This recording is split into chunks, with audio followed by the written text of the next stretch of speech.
നവാഗതരായിട്ടുള്ള സംവിധായകരുടെ ഏറ്റവും വലിയ ആഗ്രഹമാണ് ഒരു മികച്ച നടനെ കൊണ്ട് അവരുടെ പടത്തിൽ അഭിനയിപ്പിക്കണം, ആ പടം വമ്പൻ ഹിറ്റാക്കി മാറ്റണം എന്നൊക്കെ. പക്ഷേ വലിയ നടന്മാരെ അവർക്ക് കിട്ടാറില്ല. വലിയ നടൻ എന്ന് പറഞ്ഞാൽ മികച്ച നടൻ, ബിഗ് ആയിട്ട് തിളങ്ങി നിൽക്കുന്ന ഒരു ഉയർന്ന താരമൂല്യമുള്ളൊരു നടനെ അങ്ങനെ പെട്ടെന്നൊന്നും അവർക്ക് ഡേറ്റ് കിട്ടാറില്ല ആ നടൻ്റെ.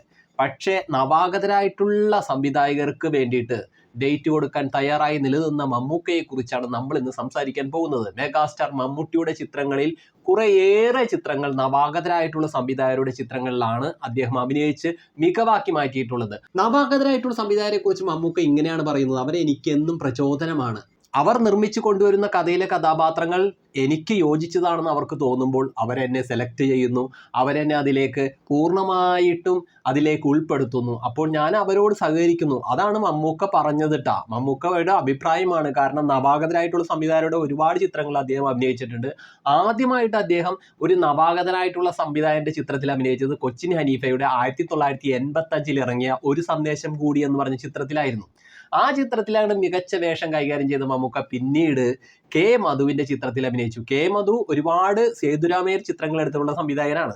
അദ്ദേഹത്തിന് 5 സേതുരാമയ്യർ CBI ചിത്രങ്ങൾ നമ്മൾ കണ്ടിട്ടുണ്ട്. 5 ഫ്രാഞ്ചൈസിയിൽ ഇറങ്ങിയ, തുടരായിട്ട് വന്ന ആ ഫ്രാഞ്ചൈസിയിൽ ഇറങ്ങിയ 5 ചിത്രങ്ങളിലും മമ്മൂക്കയായിരുന്നു നായകൻ. പക്ഷെ കെ മധുവിന്റെ ആദ്യത്തെ സംവിധാന സംരംഭത്തിൽ നായകനായത് മമ്മൂക്കയായിരുന്നു. കെ മധു സംവിധാനം ചെയ്ത മലരും കിളി എന്ന ചിത്രത്തിൽ അഭിനയിച്ച മമ്മൂക്ക പിന്നെ അങ്ങനെ ജോമോന്റെ 1990 ഇറങ്ങിയ മികവുള്ള ഒരു വേഷത്തിൽ അഭിനയിച്ചു. ആ ചിത്രത്തിന്റെ പേരാണ് സാമ്രാജ്യം. ജോമോന്റെ ആദ്യ സിനിമയായിരുന്നു സാമ്രാജ്യം. പിന്നീട് 97 ഒരു സംഭവം നടന്നു. ആ സംഭവമാണ് ഭൂതക്കണ്ണാടി. ഭൂതക്കണ്ണാടി എന്ന് പറഞ്ഞ ചിത്രം സംവിധാനം ചെയ്തത് നമ്മുടെ പ്രിയപ്പെട്ട തിരക്കഥാകൃത്ത് ലോഹിതദാസ് ആണ്. ലോഹിതദാസിന്റെ ആദ്യ സംവിധാന സംരംഭമായിരുന്നു ഭൂതക്കണ്ണാടി. അതിൽ നായകനായത് മമ്മൂക്ക.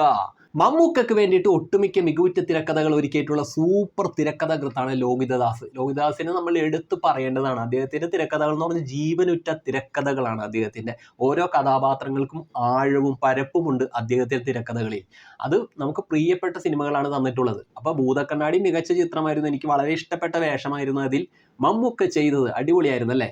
അതുപോലെ തന്നെ തിരക്കഥകളുടെ ഒരു മാജിക് സൃഷ്ടിച്ച ഒരു താരമാണ് ഡെന്നിസ് ജോസഫ്. അദ്ദേഹത്തിന്റെ ഒട്ടുമിക്ക തിരക്കഥകളിൽ അങ്ങനെ മമ്മൂക്ക നിറഞ്ഞു നിന്നിട്ടുണ്ട്. അദ്ദേഹത്തിന്റെ ആദ്യ സിനിമയായിട്ടുള്ള മനുവെങ്കിൽ, ആദ്യമായിട്ട് ഡെന്നിസ് ജോസഫ് സംവിധാനം ചെയ്ത സിനിമയാണ് മനുവെങ്കിൽ. മനുവെങ്കിലിൽ അങ്ങനെ മമ്മൂക്ക അടിപൊളിയായിട്ട് കുട്ടികളോടൊക്കെ അങ്ങനെ സല്ലപിച്ച് അടിപൊളി ഒരു നിഷ്കളങ്കനായിട്ടുള്ള യുവാവായിട്ട് തന്നെ അഭിനയിച്ച് തിമിർക്കുകയായിരുന്നു. ആ ചിത്രത്തിൽ അങ്ങനെ ലാലും നമ്മുടെ മോഹൻലാലും സൂപ്പറായിട്ട് അങ്ങനെ കടന്നു വന്നു. അടിപൊളി സൂപ്പറായിരുന്നു മോഹൻലാലിന്റെ ലുക്കൊക്കെ അതിൽ.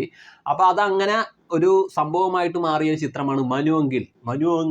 അതിലങ്ങനെ മമ്മൂക്ക ആദ്യമായിട്ട് ഡെന്നിസ് ജോസഫിന്റെ ആദ്യ സംവിധാന സംരംഭത്തിൽ നായകനായി മാറിയ ചിത്രമാണ് മനുവെങ്കിൽ. പിന്നീട് ഒരുപാട് ചിത്രങ്ങൾ അങ്ങനെ മമ്മൂക്കയ്ക്ക് വേണ്ടിയിട്ട് നവാഗതരായിട്ടുള്ള സംവിധായകർ കടന്നു വന്നു. അതിലൊരു പ്രധാനപ്പെട്ട സിനിമയാണ് ഉണ്ടായത് അൻവർ റഷീദിന്റെ രാജമാണിക്യം. രാജമാണിക്യം ഒരു പുത്തൻ സ്റ്റൈലിൽ ഒരു പുതുമയായിട്ട് വന്ന കഥ പറഞ്ഞ ചിത്രമാണ്. ആ സിനിമയിലൂടെയാണ് അൻവർ റഷീദ് ആദ്യമായിട്ട് ചുവട് വെക്കുന്നത്. മലയാള ചലച്ചിത്ര ലോകത്ത് ഒരു സംവിധാനമായിട്ട് മാറുകയായിരുന്നു രാജമാണിക്യത്തിലൂടെ. രാജമാണിക്യത്തിലെ മാണിക്യം കിടിലനായിരുന്നു, സൂപ്പറായിരുന്നു. അപ്പൊ അതിനുശേഷം പിന്നീട് അമൽ നീരദിന്റെ ഒരു ചിത്രം ഇറങ്ങി, ബിഗ് ബി. എൻ്റെ പൊന്നെ ബിലാൽ. ഇപ്പൊ ബിലാലിന്റെ സെക്കൻഡൊക്കെ ഇറങ്ങാൻ പോകുന്ന ഒരു സമയമാണ്.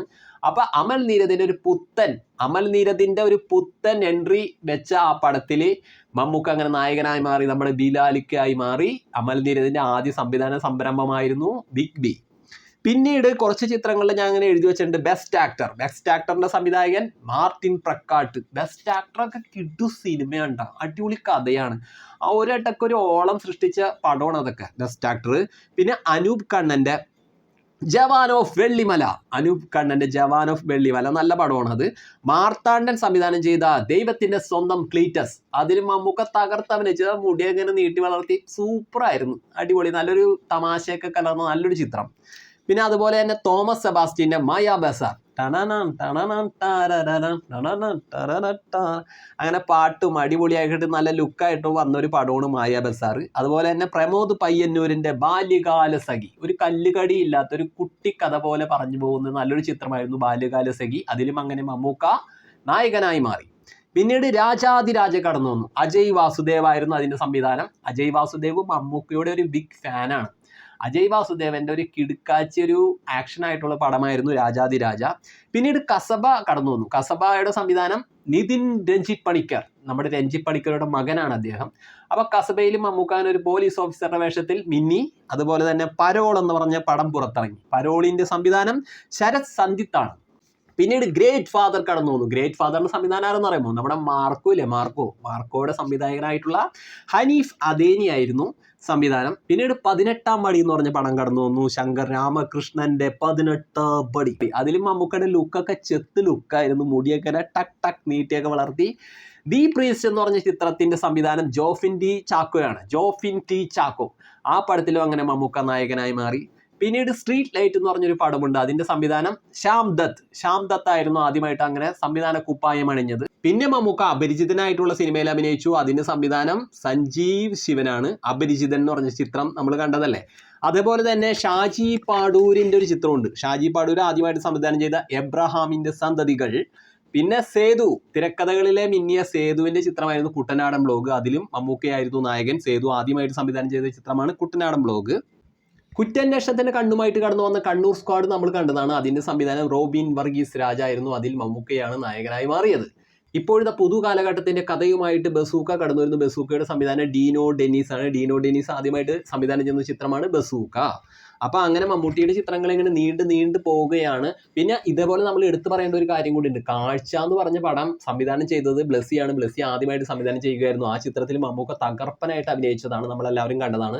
കാഴ്ച എന്ന് പറഞ്ഞ സിനിമയ്ക്ക് വേണ്ടിയിട്ട് ബ്ലസ്സി ഒരുപാട് വർഷം കാത്തിരുന്ന് ചെയ്തൊരു ചിത്രമാണ് അത്. സൂപ്പർ പടമാണ്. അതുപോലെ തന്നെ ഡാഡിക്കൂൾ ആദ്യമായിട്ട് ആഷിഖ് കപൂർ സംവിധാനം ചെയ്യുകയായിരുന്നു. ആഷിഖ് കപൂറിന്റെ ആദ്യ സിനിമയാണ്. അതിൽ മമ്മൂട്ടി നായകനായി. പിന്നെ നമ്മൾ എടുത്തു പറയേണ്ട ഒരു സംവിധായകനാണ് വൈശാഖ്. പുലിമുരുകനൊക്കെ ചെയ്ത വൈശാഖിന്റെ ആദ്യ ചിത്രം പോക്കിരി രാജയായിരുന്നു. പോക്കിരി രാജയിൽ അങ്ങനെ മമ്മൂട്ടി നായകനായി മാറുകയായിരുന്നു. അപ്പൊ ആ ചിത്രങ്ങളൊക്കെ നമ്മൾ കണ്ടതാണ്. നവാഗതരായിട്ടുള്ള സംവിധായകർ അങ്ങനെ തമിഴിലും കടന്നു വന്നിട്ടുണ്ട്. മമ്മൂക്കനെ വെച്ച് ചിത്രങ്ങൾ ചെയ്തിട്ടുണ്ട്. ലിംഗുസ്വാമി, ടി അരവിന്ദ്, ധരണി, ഇവരൊക്കെ മമ്മൂക്കനെ ആദ്യമായിട്ട് നായകനാക്കി ചിത്രങ്ങൾ ചെയ്ത സംവിധായകരാണ്.